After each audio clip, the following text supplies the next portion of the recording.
1233년 여름 교황청에서 한 문서가 작성됩니다. 비밀 모임이 끝나자 커다란 검은 고양이가 뒤로 걸어 나오고 사람들이 그 고양이에게 충성을 표시했다는 내용입니다. 문서는 독일의 권력자와 성직자들에게 전달됩니다.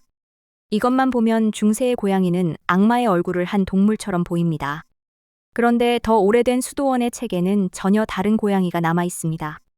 한 수도사는 자신의 흰 고양이가 쥐를 기다리는 모습을 보며 자신이 글의 뜻을 찾는 일과 닮았다고 시를 썼습니다. 고양이는 그의 방에서 일하고 쉬는 동료였습니다. 강도리가 두 기록 사이에 앉아 묻습니다. 같은 유럽의 같은 고양이가 왜 한쪽에서는 동료이고 다른 쪽에서는 악마가 됐을까요?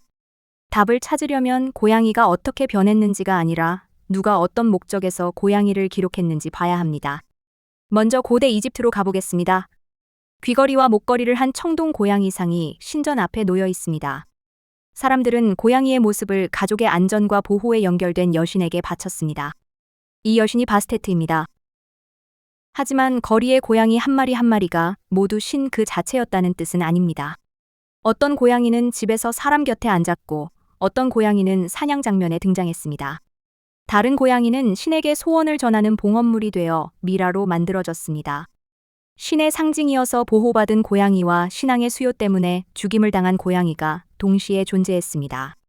강도리가 금빛 신상 옆에 앉는다고 갑자기 신이 되지는 않습니다.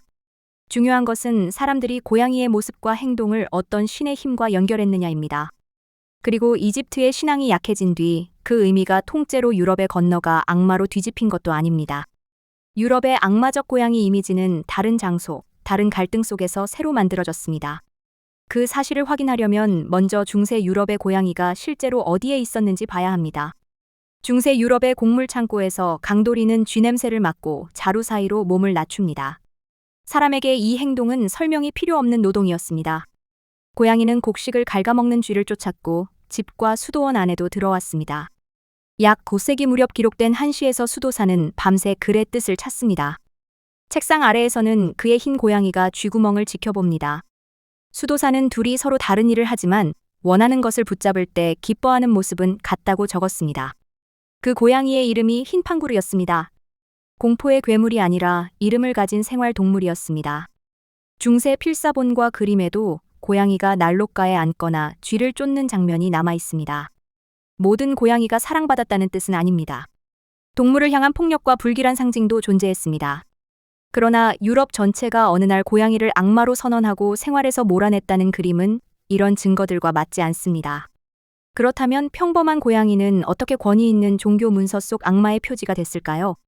사건은 고양이를 단속하는 과정이 아니라 사람의 믿음을 단속하는 과정에서 시작됩니다.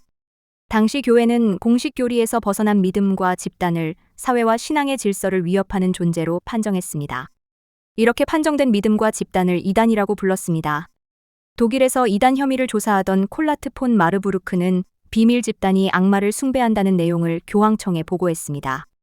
교황 그레고리우스 홉세는 1233년 그 내용을 담은 문서를 여러 권력자와 성직자에게 보냈습니다. 이 문서가 복스인 라마입니다. 문서에는 새로 들어온 사람이 두꺼비와 창백한 남자를 만나고 식사가 끝난 뒤 커다란 검은 고양이가 나타나는 의식이 묘사됩니다. 고양이는 뒤로 걸어 나오고 모인 사람들은 그 고양이에게 충성을 표시합니다. 이 장면은 실제 고양이의 습성을 기록한 관찰문이 아닙니다. 고발된 집단을 정상적인 신앙의 반대편, 곧 악마의 편에 세우기 위한 이야기였습니다.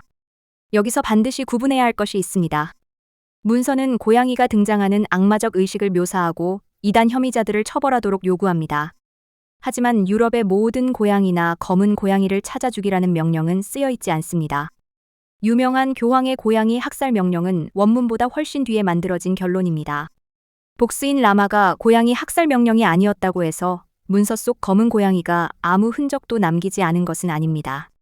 밤에 조용히 움직이고 어둠 속에서 눈이 빛나며 사람의 명령에 쉽게 따르지 않는 고양이는 보이지 않는 위험을 표현하기 좋은 동물이었습니다.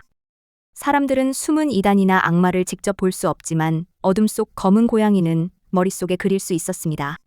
종교 문서와 이야기, 그림은 복잡한 갈등을 한 동물의 이미지로 압축했습니다. 그러나 같은 시각 마을의 고양이는 여전히 곡물 창고에서 쥐를 잡고 사람의 집에서 잠을 잤습니다. 상징 속 고양이와 생활 속 고양이는 같은 몸을 가졌지만 전혀 다른 일을 맡았습니다. 강도리는 쥐를 쫓았을 뿐인데 문서 속에서는 비밀 의식의 표지가 됩니다. 동물이 악마로 변한 것이 아니라 사람을 의심하고 처벌하는 제도가 고양이에게 악마의 역할을 준 겁니다. 그리고 이 역할은 몇 세기 뒤 새로운 법정에서 더 구체적인 증거처럼 사용됩니다. 시간은 중세가 끝난 뒤인 16세기와 17세기로 넘어갑니다. 이 시기를 근세라고 부릅니다. 흔히 모든 사건을 중세 마녀 재판이라고 묻지만 대규모 마녀 사냥의 중심은 이 근세였습니다. 이웃이 병들거나 가축이 죽고 음식이 상하면 갈등을 겪던 사람이 의심받았습니다.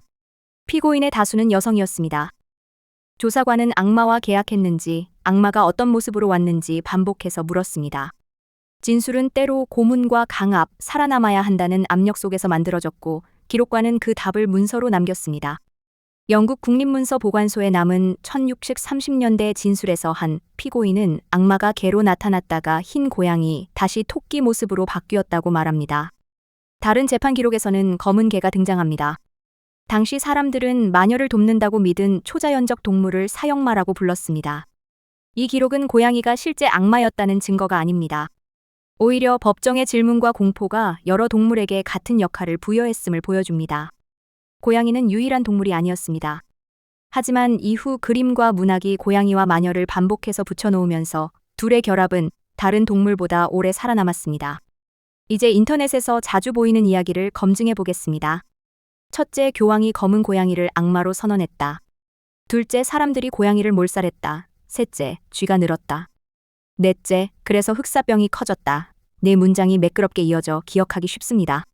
하지만 첫 연결부터 문제가 생깁니다. 복스인 라마에는 고양이를 죽이라는 명령이 없습니다. 두 번째 연결을 입증할 유럽 전역의 고양이 몰살 기록도 확인되지 않습니다. 오히려 같은 시대의 시와 그림, 생활 기록에는 사람 곁에서 일하고 사랑받은 고양이가 계속 등장합니다. 세 번째로 흑사병은 14세기 중반에 닥쳤고 고양이와 마녀를 결합한 대규모 재판 문화는 주로 그보다 뒤인 16세기와 17세기에 강해졌습니다. 마지막으로 흑사병의 전파 경로는 쥐와 벼룩, 인간의 이동과 교역을 포함해 지금도 세부가 연구되는 복잡한 문제입니다. 고양이 한 종의 감소만으로 대륙적 재난을 설명할 수 없습니다. 이 이야기는 원인과 결과가 완벽하게 맞물리는 것처럼 보입니다. 하지만 실제 문서에는 첫 명령이 없고 대륙적 몰살을 증명할 중간 기록도 없습니다. 흥미로운 이야기가 곧 역사적 사실이 되는 것은 아닙니다. 다시 처음의 두 기록으로 돌아오겠습니다. 한 문서에서는 검은 고양이가 악마적 의식에 등장했고 다른 시에서는 흰 고양이가 수도사의 다정한 동료였습니다. 어느 한쪽만으로 중세의 모든 고양이를 설명할 수 없습니다. 고대 이집트에서도 고양이는 신의 상징, 반려동물, 사냥동물, 봉헌물이라는 여러 자리에 있었습니다. 중세와 근세 유럽에서도 고양이는 쥐잡이, 반려동물, 이단의 상징, 재판 속 사형마라는 역할을 동시에 떠안았습니다. 강도리는 어느 시대에서도 쥐를 쫓고 사람 옆에서 자고 필요하면 사람을 무시했을 뿐입니다. 바뀐 것은 고양이의 본성이 아니라 고양이를 기록한 인간의 목적이었습니다. 권위 있는 문서가 공포를 한번 기록하고 법정과 그림과 이야기가 그것을 반복하자 악마의 얼굴은 실제 동물보다 오래 남았습니다. 고양이는 신에서 악마로 변한 것이 아닙니다. 인간이 고양이에게 붙인 역할이 신성함에서 공포로 이동했습니다. 여러분이 지금도 무심코 믿고 있는 검은 고양이 미신은 무엇인가요? 댓글에 하나만 남겨주세요.